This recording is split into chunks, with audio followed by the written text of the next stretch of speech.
convidada para vir aqui mais uma vez. Estou muito feliz por estar aqui, sempre fico muito feliz de estar aqui de verdade. E o assunto, se vocês tiverem oportunidade de ouvir, né, agora é um assunto difícil, muito difícil. Um assunto difícil de estudar, um assunto difícil de entender e um assunto difícil ainda mais de viver.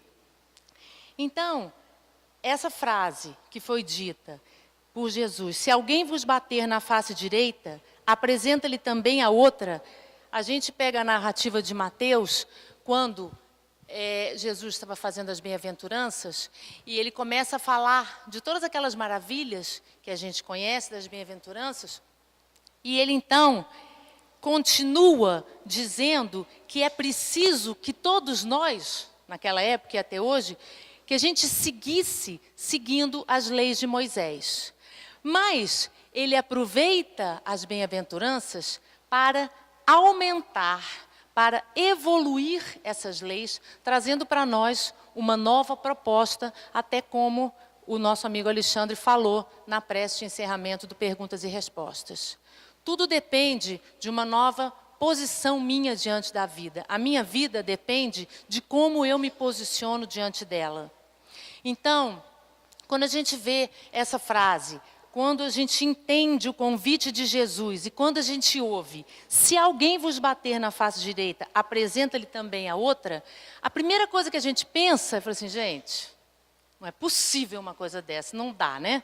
Não tem condições da gente fazer isso. Se a gente não entender, não tem condições mesmo, porque se a gente entender a coisa solta, ao pé da letra, sem se aprofundar e sem colocar nisso a nossa parcela de responsabilidade nas coisas que eu vivo na minha vida, a gente não consegue fazer isso. Então, uma das coisas que a gente tem que entender é que nós somos todos criaturas diferentes. Vivemos momentos diferentes hoje, cada um de nós está vivendo uma coisa diferente. Nós trazemos bagagens diferentes e essas bagagens não só necessariamente são os lugares que a gente nasceu, as cidades, os estados da onde a gente vem, mas as bagagens das nossas outras passagens por esse planeta. E isso faz com que cada um de nós seja um universo diferente. Se nós somos todos diferentes, estamos passando por momentos diferentes, estamos em fases evolutivas diferentes, o que nos faz semelhantes? Nós moralmente somos muito parecidos. Moralmente somos muito parecidos. Aí a gente fala assim, não, mas a gente não pode se comparar com fulano, a gente não pode se comparar com Beltrano, que é muito pior do que eu. Nós somos moralmente muito parecidos. Tanto somos que estamos todos no mesmo planeta. Se assim não fosse, a gente já tinha ido para um outro planeta, se a gente fosse assim mais evoluído em todos os aspectos que a gente precisa evoluir. E como nós convivemos e vivemos em grupos, a gente não vive sozinho, apesar das nossas diferenças, a gente não vive sozinho, o que acontece? A gente elege e escolhe pessoas que vão conviver com a gente. É assim que a gente vive, não é? A gente escolhe pessoas que têm assim, as mesmas afinidades que eu, que gostam das mesmas coisas que eu, ou pelo menos mais ou menos, a maioria delas, e elege essas pessoas para fazerem parte da nossa vida social e da nossa vida até familiar, quando a gente encontra alguém e resolve montar uma família com essa pessoa. Bom, independente disso, independente dessas pessoas que a gente escolhe, muitas vezes a gente se aproxima de outras por interesse. Então, existe na nossa vida as pessoas que estão com a gente porque gostam das mesmas coisas, tem gente que gosta de animais, tem gente que gosta de carro, tem gente que gosta, enfim, e nesses grupos a gente vai convivendo. Mas existe, como eu estava falando, a questão do interesse. O interesse pode ter alguns tipos, vamos falar de dois. Um interesse de eu me aproximar de uma pessoa porque eu admiro essa pessoa.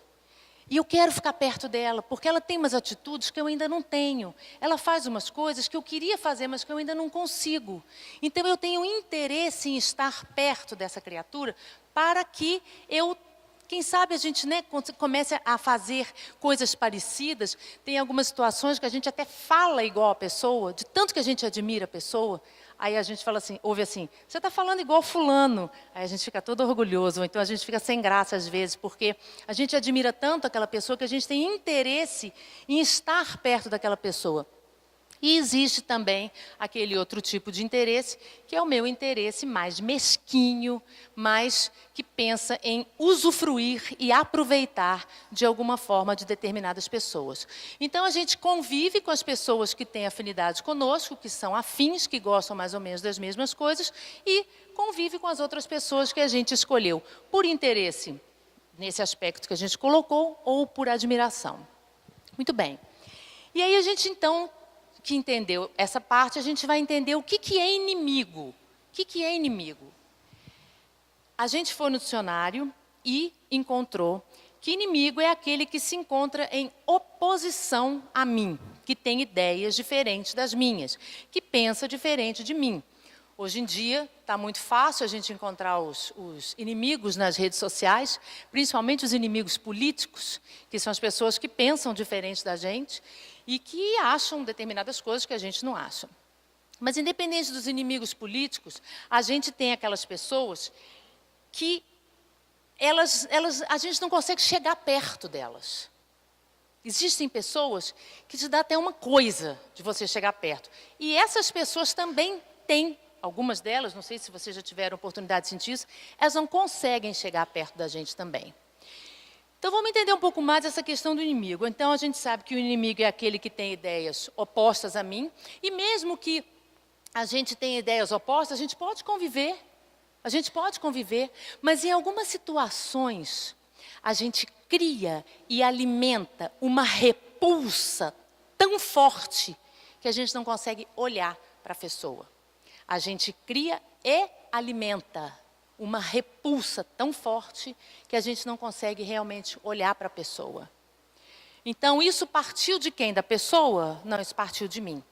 Eu determinei que aquela pessoa, definitivamente, ela não pode chegar perto de mim. Então, se a gente olhar uma outra situação, existem pessoas que não gostam de mim. Não gostam porque, assim, não gosto daquela mulher, não gosto daquela tal de Flávia. Mas ela não tem que gostar de mim, não. Jesus, que era Jesus, não era todo mundo que gostava dele. As pessoas não precisam gostar das outras. Não tem, a gente fica numa coisa, tem que amar todo mundo, e eu tenho que ficar amando. A gente não consegue isso, não. Ainda não. Mas é preciso que a gente respeite. O que é respeitar? Deixa a pessoa ser do jeito que ela é. Vai viver a sua vida. E aí a gente depara-se com uma outra situação de inimigo. Eu posso eleger para ser meu inimigo uma pessoa, eu sei que não é o nosso caso, isso é coisa que a gente vê em filme, da qual a gente tem inveja. Quando a gente tem inveja de uma pessoa, a gente normalmente fala mal dessa pessoa, desdenha, faz pouco caso dessa pessoa. Porque no fundo, na nossa cabeça, no nosso entendimento, ela é mais do que eu. Ela tem mais do que eu. Seja lá o que for. E nós todos temos isso dentro da gente. Então a gente declara fulano, nosso inimigo, nossa inimiga, porque ela é insuportável. Você nem nunca ouviu a cor da voz da criatura, mas ela é insuportável. Se a pessoa anda ereta, é porque ela anda ereta. Se ela anda assim, é porque ela anda assim. Se ela é gorda, é porque ela é gorda. Se ela é magra, é porque ela é magra. Qualquer coisa é motivo para a gente ter pavor daquela pessoa. E muitas vezes o que está atrás disso é a nossa vontade de ser ou de estar na posição que aquela pessoa está. E dessa forma a gente declara e arrebanha mais um inimigo para nós. Além disso, existe o fato. O que é o fato? Alguém me fez muito mal. Alguém me machucou muito. Tripudiou em cima de mim. Traiu minha confiança. Uma pessoa que eu gostava, que era uma pessoa bacana, que eu também tinha uma relação de irmão, ou do que for o nome que a gente chamar, mas essa pessoa me magoou muito. Ou melhor, eu me senti muito magoado porque foi uma coisa forte. Existe sim, claro que existe. E aí, aquela pessoa, eu não quero ver nem pintada de ouro. É meu inimigo. Porque o que ela fez comigo, na minha concepção, na minha situação, é imperdoável. Se é imperdoável, eu não posso perdoar. Se eu não posso perdoar, eu não posso conviver com essa pessoa novamente, não é isso? Então a gente vê algumas condições e algumas situações e algumas explicações do que sobre a palavra inimigo. Mas, se a gente pensar bem, a gente tem um grande advogado, que é o orgulho, que ele defende a gente de todos os nossos erros, todos. Aí a gente pensa assim, não, mas eu acho que eu peguei pesado com fulano, eu acho que eu fiz um negócio que não foi bom. Aí vem o orgulho e fala, que é isso? Você não lembra que fulano já fez isso com você, já fez aquilo com você? Você vai deixar barato? Então, quando a gente ouve essa máxima de Jesus, se alguém te bater do lado direito, você vira o esquerdo e oferece, fica confuso isso, porque a gente não sabe muitas vezes o que a gente vai fazer. Mas eu espero que a gente chegue a uma conclusão boa daqui a pouco, mais um pouquinho.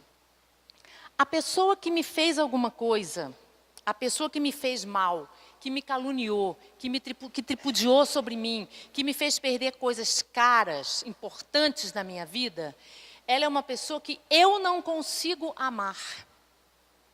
O nome do capítulo do Evangelho segundo o Espiritismo, que até eu não falei, desculpe, é Amai os vossos inimigos. Eu não sei se o que é mais difícil é amar os vossos inimigos, que é o título do capítulo, ou se é essa parte que fala que se alguém te bater na face direita, dá a esquerda. Eu acho que as duas são bastante difíceis de a gente não entender. Então, quando a gente vê que uma pessoa fez mal para a gente e realmente quis mal a gente vai lembrar de uma época que a gente aprendeu que era olho por olho, dente por dente. A gente aprendeu isso lá atrás. E a gente aprendeu isso como verdade absoluta. Foi isso que a gente aprendeu? Então, a gente traz isso de lá, dessa época também. Mas por que era assim? Porque, por exemplo, era preciso limitar a maldade das pessoas. Como é que fazia isso? Eu estou lá no meu pedacinho de terra, cuidando dos meus bois, ou das minhas ovelhas, ou do que for, e vem o outro camarada lá não sei de onde, e vai lá e rouba as minhas ovelhas. Se eu não reagisse, o que ia acontecer? Ele voltava na noite seguinte e roubava mais ovelhas. Porque eu deixei. Então, naquela época, era preciso entender isso. Se alguém vier aqui roubar suas ovelhas, você vai lá e reage. Ameaça, faz o que for. Era preciso que houvesse isso. E aí a gente vem trazendo isso até hoje. Quando chega Jesus e fala exatamente isso, amarás o teu inimigo. Primeira grande dificuldade. Segunda, fazer o bem aos que vos odeiam. A pessoa me odeia, aí eu vou indicar ela para o emprego que ela está querendo. Olha se a gente vai dar conta disso. Orai pelos que vos perseguem e caluniam. Essa é mais fácil, porque não tem contato, né? A gente acha que não tem um contato direto com a pessoa. Então, a gente tem que pedir por aqueles que estão nos fazendo mal, atrapalhando nossa vida, atrapalhando nossa família, nos caluniando, falando mal da gente. A gente tem que pedir por eles, orar com todo o nosso coração para eles.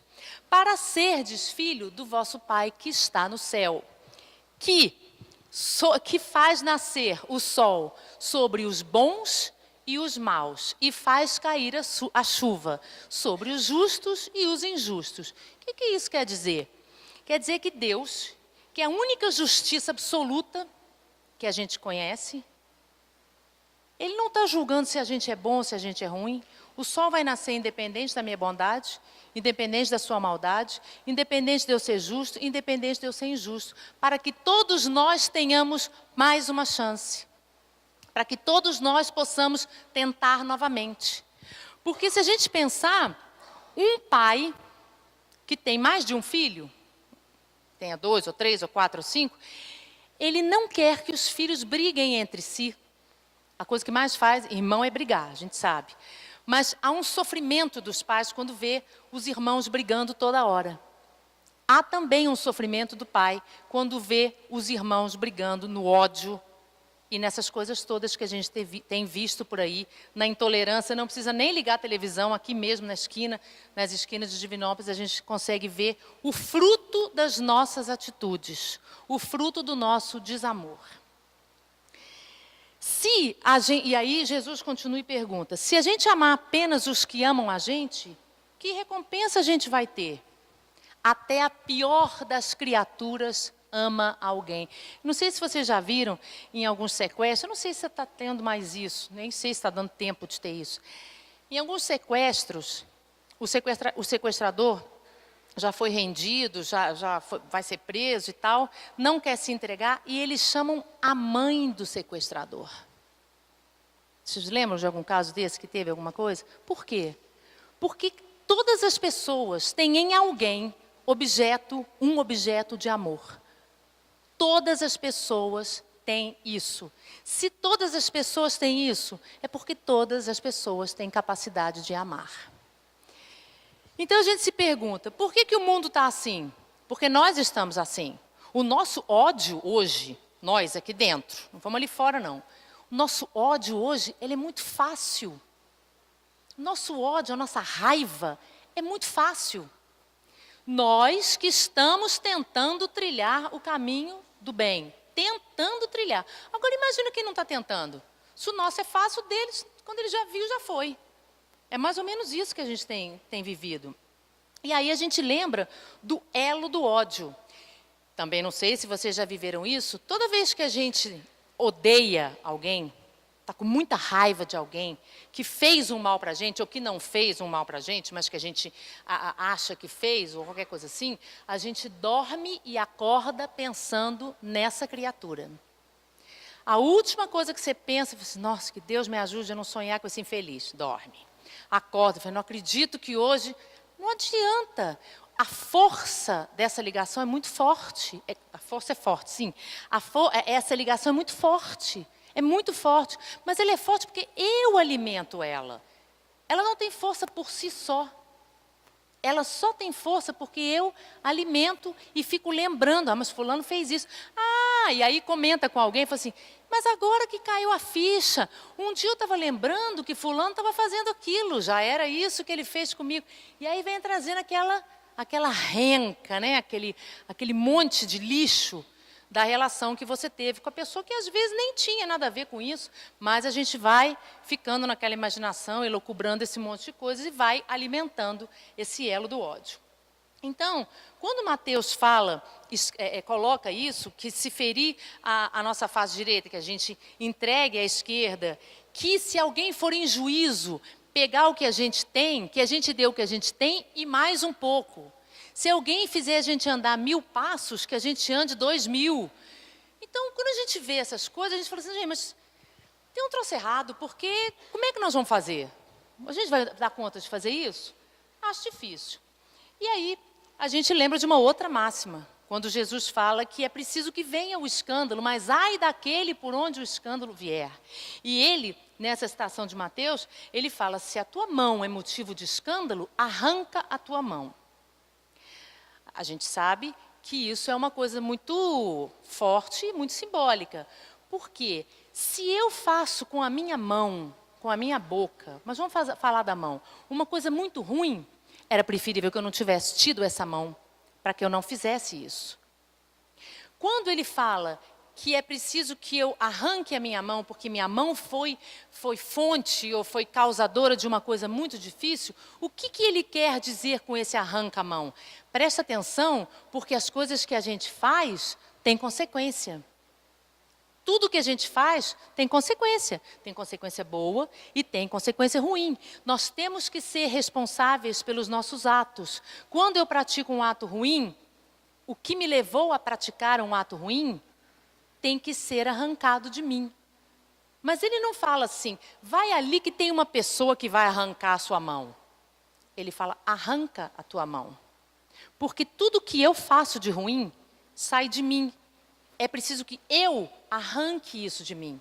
E eu só consigo arrancar isso de mim através de muita compreensão da minha situação, da minha condição, através de recolocação. O que é recolocar? É colocar aonde eu quero tirar essas coisas ruins, coisas boas, para que eu fique então plena de outras coisas. Tem uma música que eu acho que ela é da igreja evangélica e também não sei quem canta, acho que é uma mulher, não sei muitas coisas, que ela fala assim,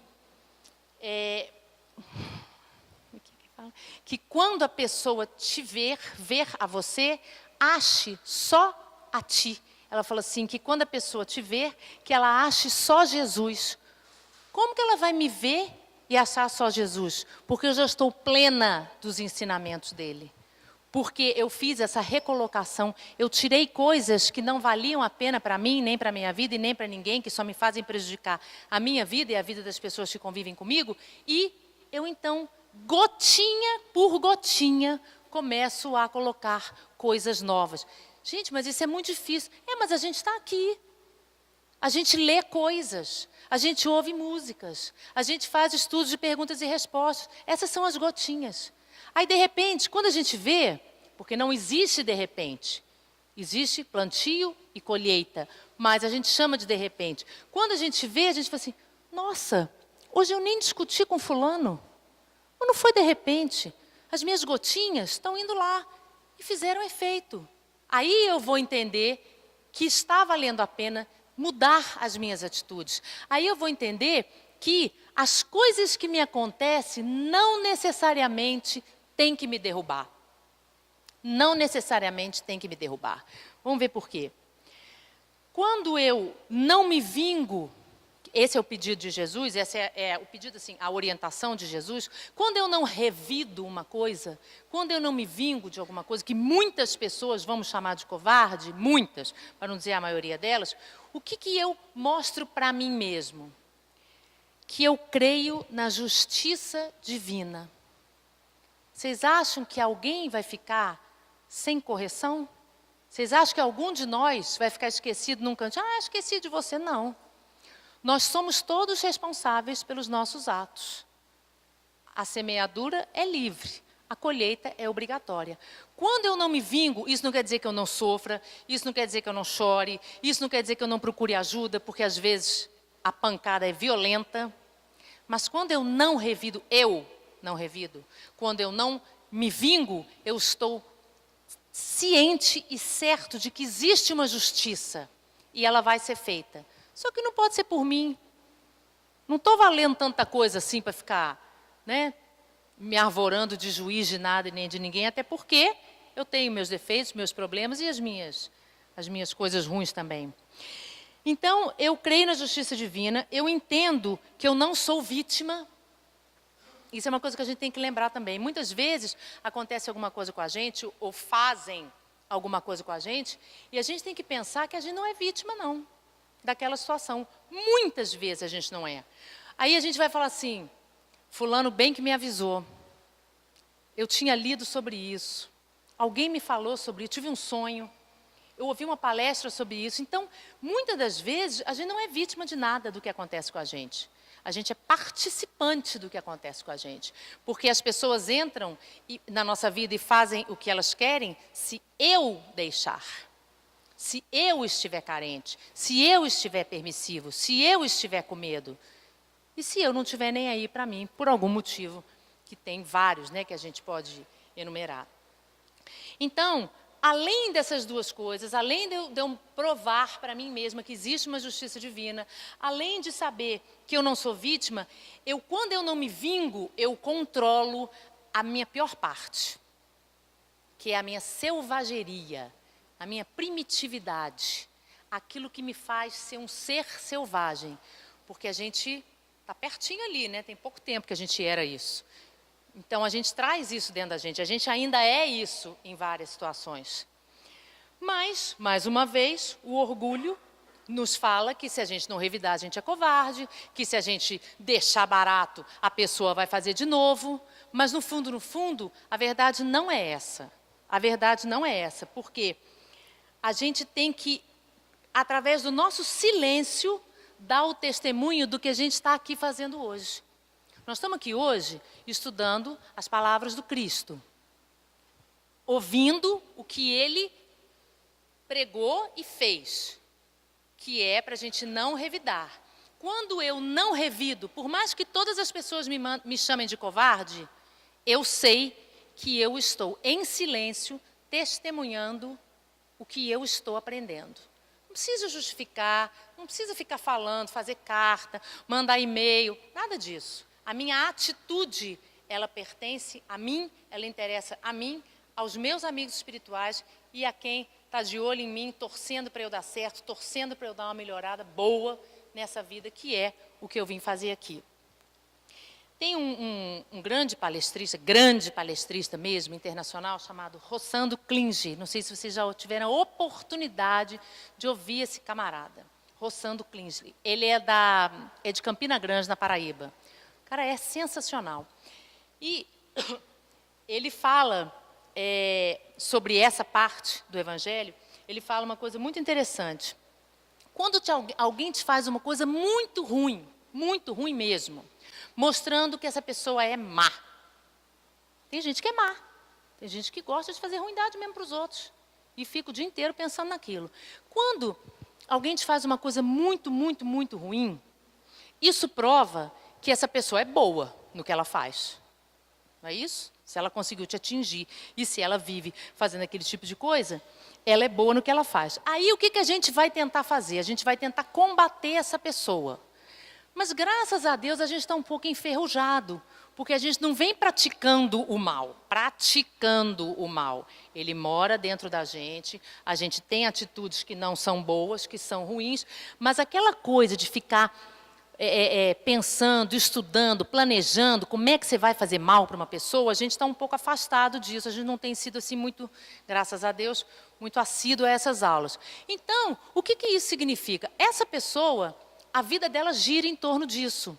Ela é ótima naquilo. Se eu for me encontrar com essa pessoa, se eu for combater essa pessoa, eu não vou conseguir ser tão mal como ele, como ela, porque ela é dona no assunto, ela comanda o assunto. Então, eu vou ser só um pouco mal e vou apanhar de novo, porque ela é dominadora, ela domina aquela arte do fazer mal. Então, ele fala justamente que quando a gente se mete com esse tipo de gente, a gente vai ser prejudicada, é com certeza. E aí, a gente pensa assim, gente, mas essa pessoa me fez tanto mal, como é que eu vou olhar para essa pessoa e vou amar? Deus ama, porque Deus é Deus, agora eu não amo, porque eu não consigo nem olhar para ela, que dirá amar essa pessoa.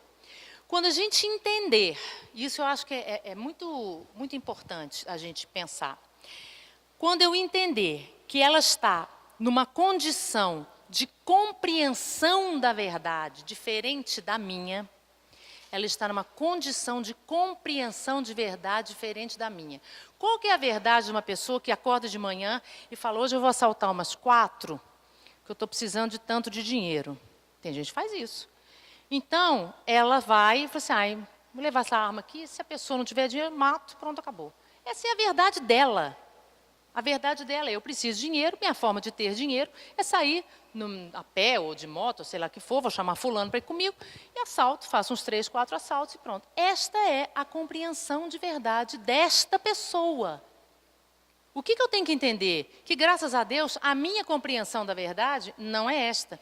Quando essa pessoa entende que ela precisa de dinheiro, seja para comer, para crack, para o que for, que ela entende que ela precisa de dinheiro, qual é a verdade dela? Eu preciso de dinheiro.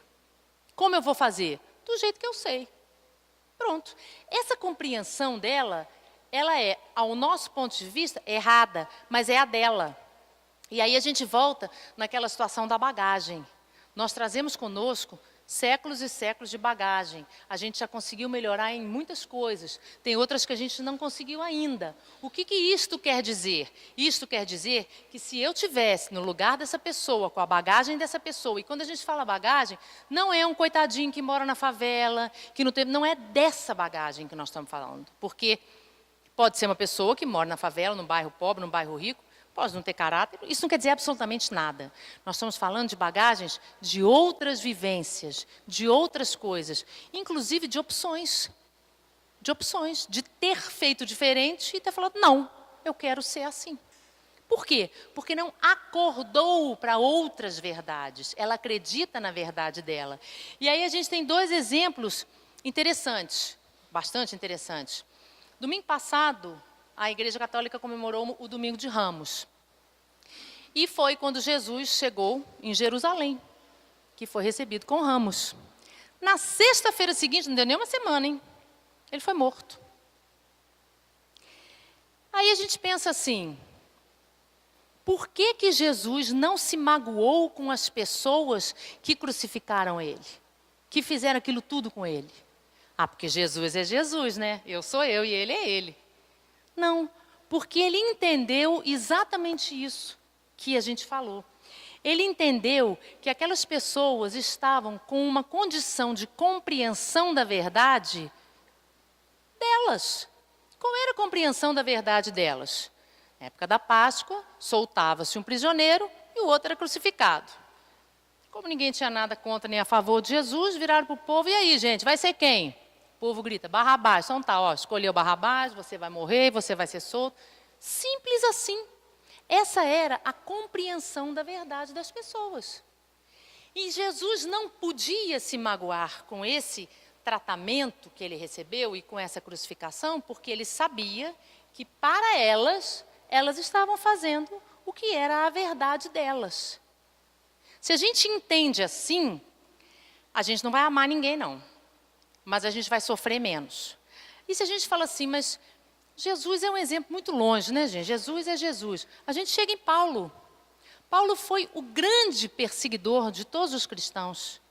E ele fazia isso perfeitamente. Ele era sensacional em perseguir os cristãos. Porque essa era a condição de verdade dele. Tudo que ele tinha aprendido, tudo que ele tinha estudado, dizia isso para ele. Então, ele perseguiu brilhantemente os cristãos.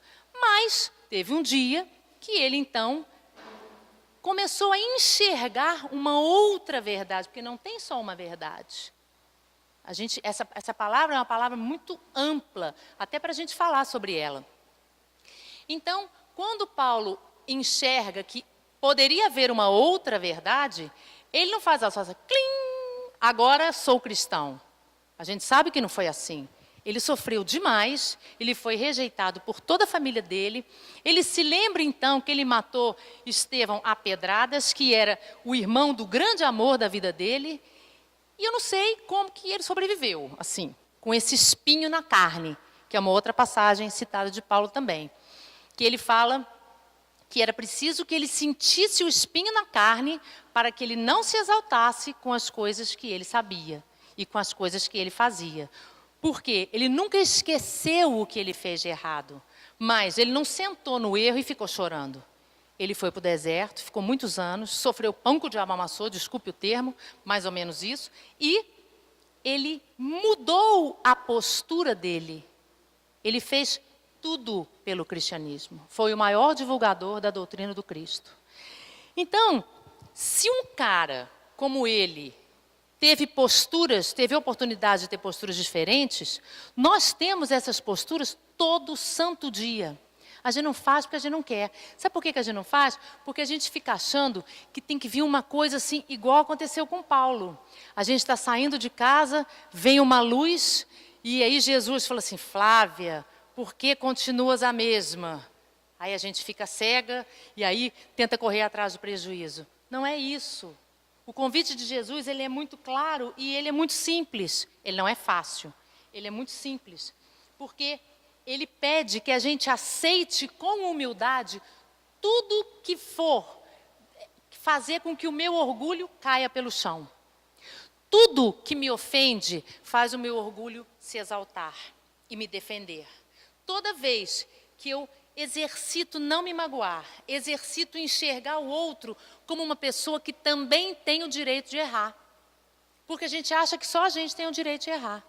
Quando eu consigo enxergar o outro de uma outra forma, eu consigo dar uma baixadinha no meu orgulho e consigo, então, tentar ter uma postura diferente na minha vida. Só que o capítulo todo fala para a gente é do cotidiano. São das grandiosas, pequenas coisas do nosso dia a dia. É nessas coisas que eu mudo. É nessas coisas que eu mostro o que eu estou aprendendo com a doutrina que eu estou estudando, seja ela qual for. É nessas coisas que eu mostro o Cristo dentro de mim. É só quando eu conseguir agir de forma diferente, mas principalmente reagir de uma forma diferente, a gente até já falou sobre isso aqui, agir como Cristo não é tão difícil. Ter uma atitude boa, fazer alguma coisa boa. Não é tão difícil. O difícil é reagir como Cristo. É na hora que você leva uma fechada no trânsito e você pensa, coitado, ele deve estar com pressa. Eu ainda não consigo pensar assim. Vocês também não, né? Pois é. Isso é reagir. Essa reação é que tem que mudar. Porque a ação, ela é uma coisa que a gente pensa, que a gente planeja. Eu vou fazer isso, depois eu vou fazer aquilo. Se não der certo isso, aí eu vou por esse caminho. A gente planeja, a reação não. A reação me mostra. Ela fala de mim. Aí é que mora o perigo. Aí é que mora o perigo.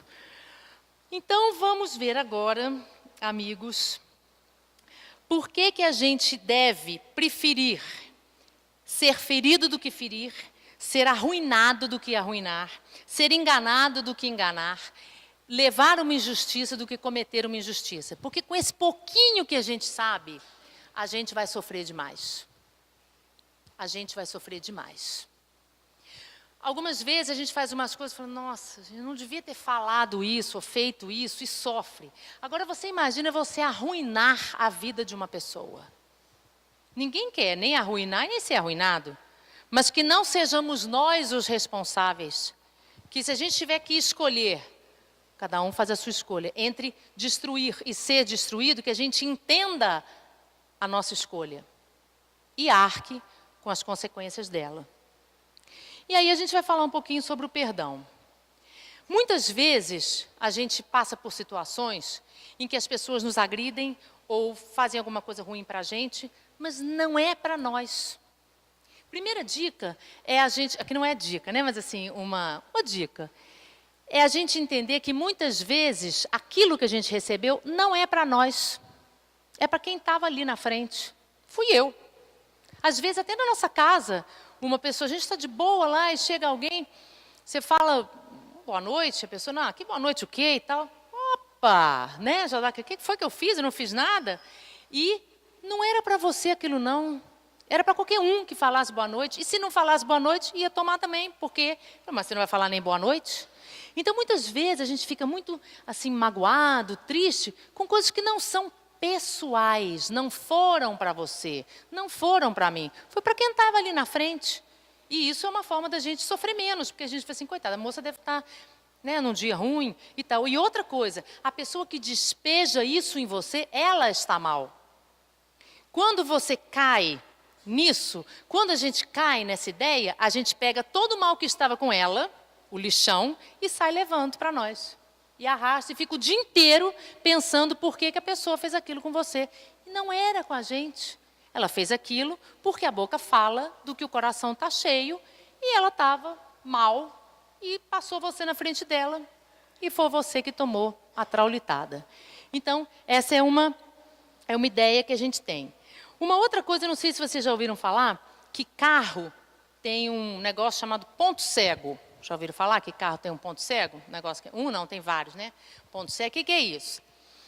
Você está no carro, tem os vidros, mas tem uns lugares que você não enxerga, que chama ponto cego. Eu sei que os homens sabem, mas estou explicando para algumas pessoas que podem não saber. Então, é onde tem a lataria, e aí passa uma pessoa, você não vê, definitivamente você não vê de onde você está, aquele ponto, aquele lugar, ele fica cego para você. Então, às vezes, você dá uma fechada em alguém, ou até bate em alguém, porque aquilo ali, aquele lugar, você não consegue ver. Você consegue ver tudo nesses lugares todos aqui, mas aquele lugar a gente não consegue ver. E no carro A é assim, no carro B é assim, e cada carro é de um jeito. Muito bem. Eu tenho uma pessoa que me inferniza a minha vida. Seja no trabalho, seja na minha casa, a hora que a gente está falando aquilo, a hora que eu vou encontrar com a pessoa, eu já começo a me sentir mal. A hora que eu saio de perto da pessoa, parece que saiu 2 toneladas de cima de mim. E essa pessoa, ela me inferniza sempre. Eu não consigo fazer muita coisa por essa pessoa, porque ela tem um ponto cego. Isso que ela faz comigo é um ponto que ainda é cego para ela. Assim como eu tenho os meus. E às vezes alguém fala assim, Flávia, mas você não está vendo que você está fazendo isso? Eu falo, não estou vendo nada demais nisso. O que tem? É o meu ponto cego. Então todos nós temos esses pontos cegos. E quando eu estou lidando com uma pessoa que me inferniza é a palavra que a gente deve usar, porque ela torna a minha vida um inferno, eu não consigo fazer muita coisa, mas eu consigo determinar até onde essa pessoa vai fazer comigo. Isso eu consigo. Ela não vai passar a ser ética do dia para a noite, ela não vai passar a ser uma pessoa correta, ela não vai ter compaixão de mim do dia para a noite, mas eu posso determinar o quanto ela pode me infernizar. E muitas vezes a gente não lembra disso. Muitas vezes a gente vive tanto aquilo de noite e dia, que a gente não pensa, oi, eu tenho 2 ouvidos, mas o meu sangue não é de barata, lá vem o orgulho. Mas eu tenho 2 ouvidos.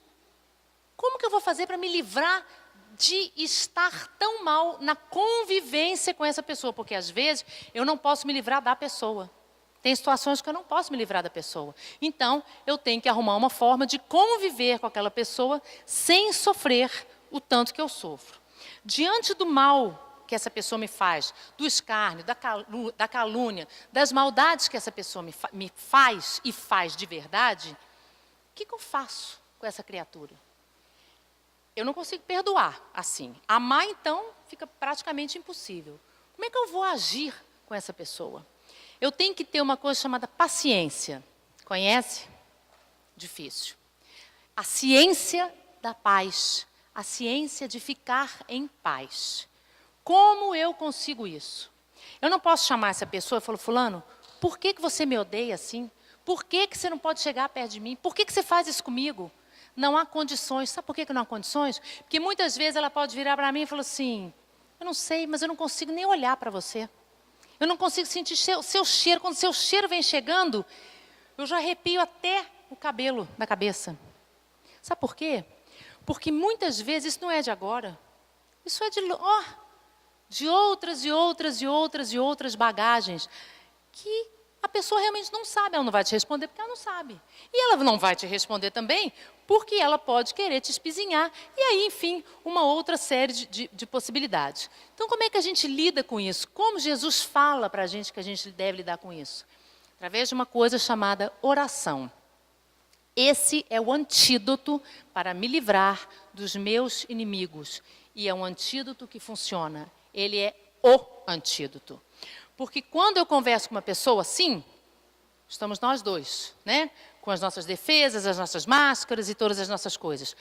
Quando eu parto para um outro tipo de conversa, quando eu quero conversar com a alma dessa criatura e tentar alcançar o inconsciente espiritual dessa pessoa, eu consigo conversar com ela. Logicamente que eu vou pedir ajuda do grande e do maior mediador de conflitos, que é Jesus. Então eu peço a Jesus que me ajude a estar com essa pessoa e falar para ela. Vou falar o que para ela? Não sei o que eu vou falar. A única coisa que a gente tem certeza é pedir perdão. A única coisa que a gente tem certeza que seria correto a gente falar seria pedir perdão. E então, todas as noites, todas as manhãs, a hora que eu conseguir, a hora que for boa para mim, eu vou conversar com essa pessoa dizendo, eu não sei o que eu te fiz, mas eu sei que eu te fiz. Eu entendo que você deve ter sofrido muito, muito mesmo, por tudo isso que eu te fiz, mas eu não me lembro. Isso é uma forma, né? Cada um faz do jeito que acha. Eu não me lembro, eu preciso do seu perdão para viver em paz. Eu preciso do seu perdão para você também viver em paz. E eu digo a vocês sem nenhum medo de errar. Isso é assim, isso funciona e isso leva o tempo que cada uma das pessoas envolvidas esteja precisando para que isso se resolva. Todo mundo vai ficar se amando depois? Pode ser que sim, pode ser que não. Isso é uma outra etapa. Mas, como a gente estava falando antes, a ligação do ódio ela é muito forte. Por que então que eu vou perdoar os outros? Porque eu preciso me libertar. Eu preciso parar de sentir aquilo, de remoer aquilo, de viver aquilo, de dormir e acordar pensando naquilo. Nem que seja por egoísmo, eu devo perdoar. E aí, existe uma outra colocação que eu acho que ajuda muito nisso, que faz com que valide cada vez mais a questão da mudança de postura, é aquilo que a gente estava falando. O convite de Jesus é simples. Cada hora do dia, eu posso fazer uma coisinha diferente. Não é grandes coisas, são coisas que mostrem para outras pessoas que o meu mundo não é só eu. Quando eu paro numa vaga e olho para trás e vejo se eu deixei espaço para outra pessoa estacionar também. É uma mudança de atitude. Inclusive, antigamente, tinha uma questão da fila. Não sei se vocês gostam de fila, acho que não. O que é a fila? Por que ninguém aguenta a fila? Porque eu saio de casa com as minhas coisas para fazer, né? Marquei de fazer todas as coisas e tal. Aí eu chego no lugar e tem fila. Mas não pode ter. Porque tudo não andou no meu tempo, no meu ritmo. Como que eu vou chegar num lugar se eu sou a mais importante de todo mundo e tem pessoas atrapalhando eu ser a primeira da fila? Não pode acontecer isso. Então, essa é a nossa o nosso posicionamento é esse no mundo. É esse. Eu falar, lá, está lá fulano com um monte de coisa, vai demorar 3 dias e eu aqui esperando. Sai mais cedo. Acorda 5 horas da manhã, faz um dia antes, se vira. Mas não. A gente quer que tudo funcione como a gente precisa ou como a gente quer, para que a gente não sofra nenhum tipo de atrapalhamento. Nada que atrapalhe o nosso dia, que atrapalhe as nossas funções, que atrapalhe as nossas coisas. Então, o convite de Jesus é essa mudança de postura. É preciso que a gente mude isso. Então, o que era, por exemplo, esperteza antigamente, nesse caso da fila, quem furava a fila era super esperto. Agora já é motivo de constrangimento, a gente já avançou nisso. As pessoas ficam assim, nossa, fulana furou a fila, olha que feiura. Isso quando não vai a todo mundo, tira a pessoa da fila e tal. Quer dizer, antes o que era um motivo de esperteza, agora já não é mais, já é motivo de constrangimento. Graças a Deus que a gente deu uma avançadinha nisso. E aí, gente, para terminar, que eu já passei o tempo, existe uma pergunta que eu acho que todo mundo deve ter se feito. Como então que a gente perdoa? Como é que a gente perdoa? A gente já sabe por que a gente perdoa, porque a gente tem que se libertar. A gente já sabe como, né? Se a gente tentar realmente fazer essas orações e ficar de bem com essa pessoa que é tão difícil para mim. Mas então, vamos entender um pouco mais. Quando eu entendo que todos nós temos o direito de errar e de se enganar, todos nós temos esse direito. É um direito que a gente tem. A gente pode errar, a gente se engana, a gente confia nas pessoas erradas, a gente desconfia das pessoas certas, a gente se engana. Todos nós temos o direito de errar. Quando eu erro, o que eu quero para mim? Compaixão e perdão. É o que eu quero para mim. Quando uma pessoa não perdoa a gente, quando a gente fica, por favor, você me desculpa, por favor, você me desculpa, por favor, você me desculpa, e a pessoa com o poder, que aí quem vai dar o perdão é quem tem o poder na nossa linguagem, na nossa visão, né? A gente sofre demais. Porque a gente está na mão do outro. Não precisa ser assim. Então, quando eu erro, eu quero compaixão, eu quero perdão. Eu preciso entender que as pessoas têm o direito de errar, têm o direito de se enganar e mais, também têm o direito de optar por fazer o mal. Elas têm esse direito. Elas vão ser responsáveis por isso também. Mas elas têm esse direito de escolher fazer uma maldade. A gente também faz. A gente fofoca, a gente fala mal. A gente cala certas coisas, a gente fala certas coisas. A gente também faz isso. Então, quando a gente descobrir aquilo que a gente falou lá no princípio, que todos nós estamos moralmente unidos pela nossa forma de pensar e pela nossa forma de agir, uns mais cruéis, uns menos cruéis, a gente vai entender então que quando Jesus fala que é para eu dar a outra face, é a da face da compreensão. Que podia ser eu que estivesse fazendo aquilo ali naquela hora. Essa é a outra face. Não é dar outra face para bater, para apanhar mais. Mas é o contrário. É dar a face da compreensão, da compaixão e do perdão. Porque, no fundo, aceitação, compaixão e perdão é tudo que a gente quer. É isso? Muito obrigada e boa noite para nós.